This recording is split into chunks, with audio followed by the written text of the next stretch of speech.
Self respect എന്ന് പറഞ്ഞൊരു സാധനം ഷുഡ് കം എബവ് ഓൾ. വ്യക്തിയാണ്.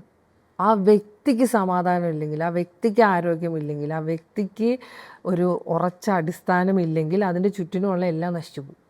ഈ സെൽഫ് റെസ്പെക്റ്റ് ഇല്ലാത്തതുകൊണ്ടാണ് നമ്മൾ ഈ എല്ലായിടത്തും പോയി കോംപ്രമൈസ് ചെയ്യണതും.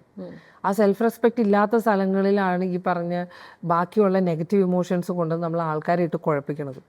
ഓരോ വ്യക്തിക്കും ആ സെൽഫ് റെസ്പെക്റ്റ് വേണം. അത് ഞാൻ ആണായതുകൊണ്ടോ പെണ്ണായതുകൊണ്ടോ അല്ല, അത് ജെൻഡറിൻ്റെ പേരിൽ കിട്ടേണ്ട ഒരു ഔദാര്യമല്ല.